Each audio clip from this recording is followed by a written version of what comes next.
지금 97세대론 얘기 나오잖아요. 민주당에 많이 있나요? 97세대가 지금? 김혜영전 의원, 박용진 네, 의원. 네. 강병원, 강훈식. 네. 사실 90년대 학번들이 전개 그렇게 많지 않잖아요. 그렇게 많지 않은데 사실 박용진 의원 같은 경우 71년생이고 네네. 또 박주민 의원 73년생이고 이런 분들이 다 쉰이에요. 그렇기 때문에 사실은 더 젊은 세대도 나와야 되고 예. 문제는 저는 그 586 물러나자는 얘기가 지난번에 그 지선에서도 나왔지만 사실은 그게 어떤 행태를 보이냐 하는 문제거든요. 이준석 대표가 얘기했잖아요. 지금 586들 다 물러나면 국민들이 다 좀 우습게 하는 이 초선 의원들 이름을 대면서 저는 민주당이 왜 선거 며칠 앞두고 이런 혼란을 겪는지 잘 모르겠지만은 586이 용퇴하면 그 다음에 뭐가 오느냐에 대해 가지고 대안 제시가 없는 상황에서 저는 남의 당의 일이라서 말은 잘 못하겠지만은 그분들 586 빼면 요즘 눈에 보이시는 분들이 김용민, 김남구, 고민정인데 더 이상 언급 안 하겠습니다. 예. 사실은 단순히 물리적인 세대 교체가 아니라 민주당을 좀 혁신하려는 새로운 시각을 가진 사람들, 이해관계를 떠나서 잘못한 거는 잘못했다고 말할 수 있는 사람들. 그래서 그런 사람들이 나와서 정말 조국의 강을 건너야죠. 세대교체론 같은 것은 아주 잘 나왔다고 생각해요. 97세대를 부각시키자. 이것도 얼마나 좋아요. 그렇지만 정당이라고 하는 것은 노장청의 조화를 이루어야 돼요. 네. 그래서 남우당이지만은 국민의힘이 성공한 것은 젊은 이준석 대표의 패기가 또 노련한 그런 선배들이 뒷받침해줬기 때문에 됐다. 그래서 저는 97세대한테 한번 희망도 걸러보자. 그렇게 생각합니다. 사실 60년대에도 양김 소위 YS와 DJ의 40대 기수론 이런 게 있지 않았습니까? 그런데 지금 그게 못할 이유가 뭐가 있느냐 이런 생각을 하고요. 이재명 의원이 지금 현재는 전직 대선 후보였고 또 안타깝게 0.7%로 졌기 때문에 지금 현재는 대선 지지율이나 이런 데서 1위를 하고 있는 것은 사실입니다만은 그럼에도 그에게는 굉장히 많은 과제가 있다 이런 생각이 드는데요. 그 중에 하나가 자신의 보좌진들을 대거 교체하지 않는다라고 하면 국민의 대다수의 선택을 받기는 쉽지 않을 것이다. 이런 생각이 드는데 제가 이런 얘기하고 저도 협박받을지 모르겠습니다만은 이원우 의원인가요? 그분에게나 자 우리 한 대 맞아보자.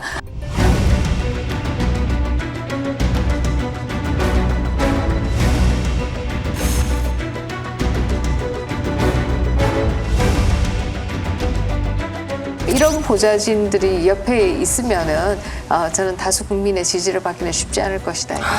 제가 볼 때는 네. 이재명 후보가 대통령 선거에서 1,610만 표를 받았어요. 한 달 후 지방선거에서 민주당이 930만 표를 받았어요. 민주당의 원상인 광주에서 투표율이 37.7%예요.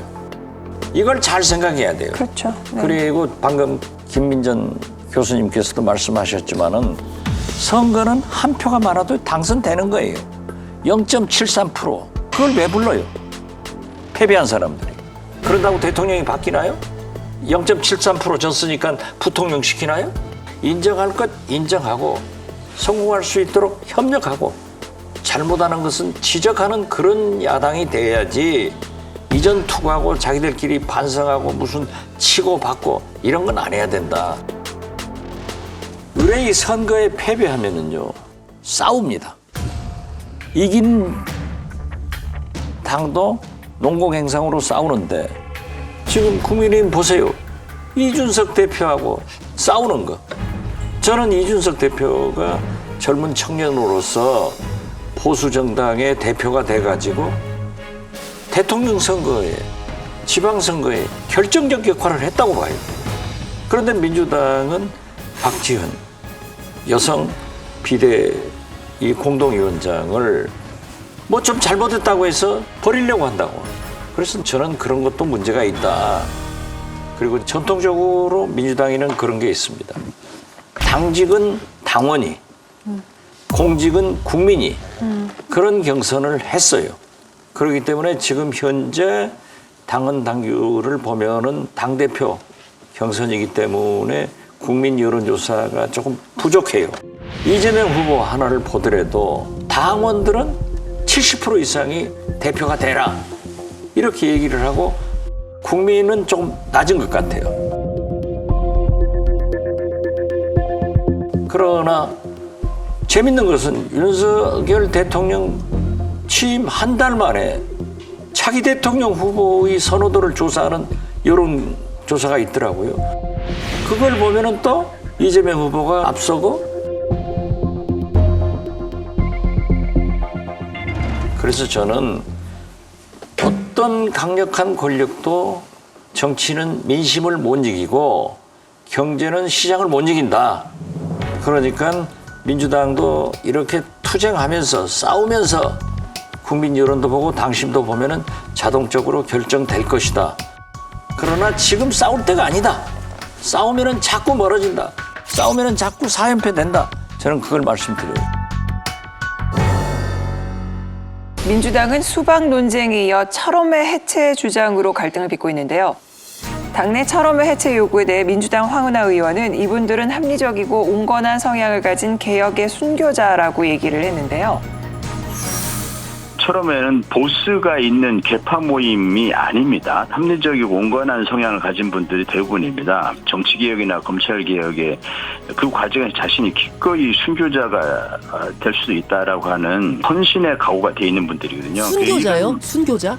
네, 자신이 희생이 돼도 정치개혁, 검찰개혁의 시대적 과제에 자신이 살신성인할 수도 있다.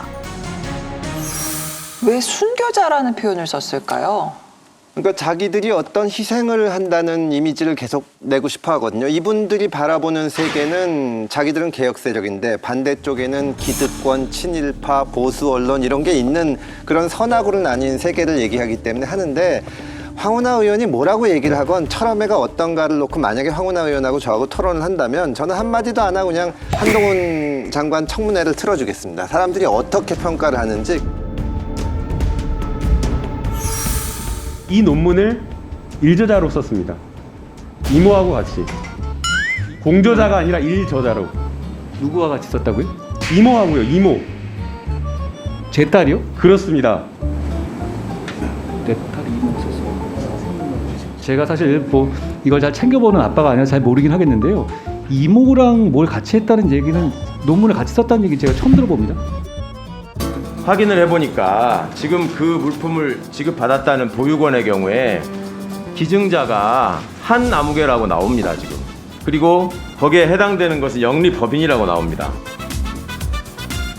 위원님 아까 말씀하신 건 한땡땡으로 나온 거 있지 않습니까? 한국 3M 같습니다. 한국 3M. 거기 보면 영리법인으로 되어 있지 않습니까? 제가 보니까요. 제 딸 이름이 영리법인일 수는 없죠.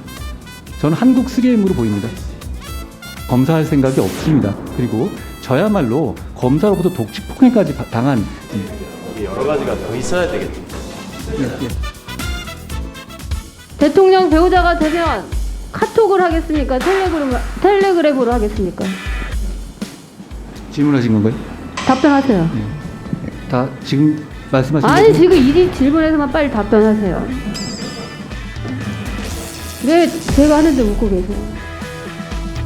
그 당시에 그게 총장과 말도 안 되는 소리라는 건 다 국민이 알고 있습니다. 아닙니다. 그 말이 되는 가만히 소리죠. 계세요. 그만. 답변을 다시 드릴까요? 하시라고요. 예, 잘 새기겠습니다. 뭐라고요? 잘 새기겠습니다. 비꼬는 겁니까? 제가 잘 새겨 듣겠다고 말씀드렸습니다. 그때 이 철험회가 여러 가지로 문제가 있는 것뿐만이 아니라 대단히 무능하다.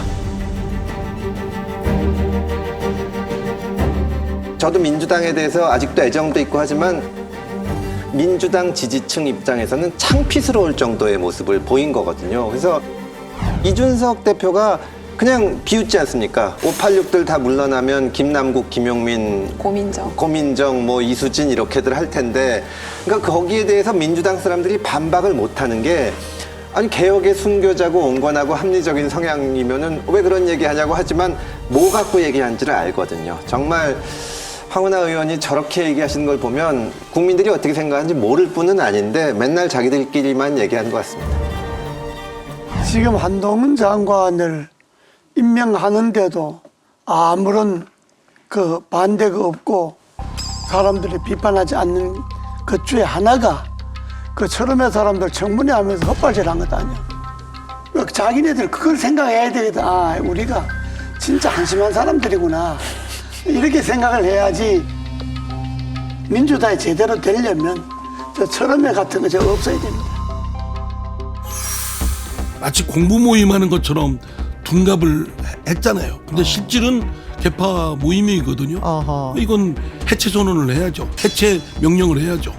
철험회에 소속되어 있는 회원들께서 이 한동훈 인사청문회 때 보여줬던 모습은 굉장히 국민들이 실망스럽게 했습니다. 그러니까 철험회가 검수완박을 주도를 하지 않았습니까? 이런 철험회의 활동에 대해서 정치적인 책임을 묻고 있는 거 아니냐.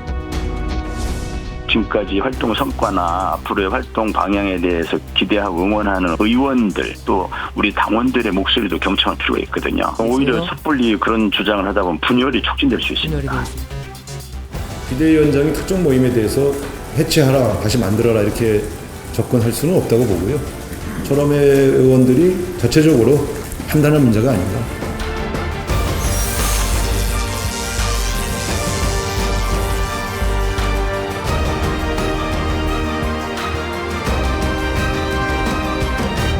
그 철험회와 관련해서 가장 기억에 남는 장면 중에 하나는 수해가 엄청나게 났을 때 철험회 의원들이 다 모여서 웃으면서 기념사진을 찍은 게 있었는데요. 저는 그것이 철험회의 앞날을 상징한 것이 아니었는가.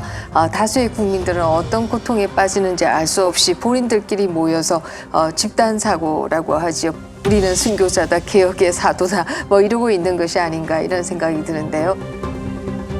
초기에는 사실 뭐 비난의 대상이었습니다만 요즘은 오히려 조롱의 대상으로 바뀌었고요.